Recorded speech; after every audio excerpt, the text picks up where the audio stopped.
سلام دوستان، راضی هستم. با آموزش یک بادی بگ برای کشیدن الگو نیاز داریم به یک کادر 22 در 24 سانتی متر. وسط 22 سانتی متر رو پیدا میکنیم. از پایین 5 سانت میایم بالا، در دو طرف کار این کار رو انجام میدیم. از بالا 2 سانت داخل میشیم، این 2 سانت رو به 5 سانت خط میکشیم. هر دو طرف کار همین کار رو تکرار میکنیم. برای هلال قسمت بالا از هلال 8 سانتی متر استفاده کردم. دو طرف کار رو همین کار رو تکرار میکنیم. برای هلال پایین من هلال 5 سانتی متر گذاشتم. این شد الگوی پشت بادی بگ ما که ازش یک پارچه و یک آستر احتیاج داریم. برای کشیدن کادر وسط جلوی بادی بگ نیاز داریم به یک کادر 20 در 29 سانتی متر. وسط رو پیدا میکنیم، 2 سانت و نیم از هر طرف داخل میشیم و این 2 سانت و نیم رو تا پایین یک خط صاف میکشیم به گوشه های پایین.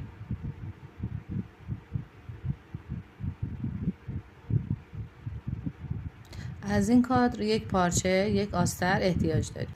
برای کشیدن الگوی پهلوی کار احتیاج داریم به یک کادر 23 و نیم در 7 سانت.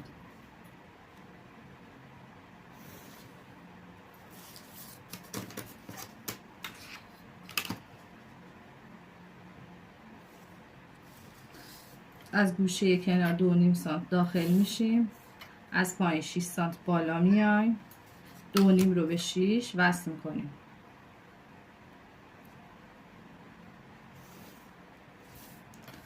قسمت هلال بالا رو با هلال 5 سانت هلال میکنیم. قسمت پایین رو با هلال 7 سانت هلال میکنیم.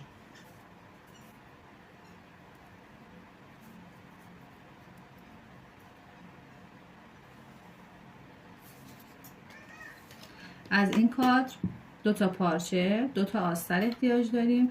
موقع گذاشتن روی الگو یک بار به این طرف، یک بار به این طرف میذاریم روی پارچه و الگوش رو در میاریم، هم پارچه هم آستر. برای کشیدن جای بند الگو کادر 8 در 10 سانتی متر احتیاج داریم. وسط رو پیدا میکنیم، 3 سانت به هر طرف علامت میزنیم و به پایین 0 میکنیم.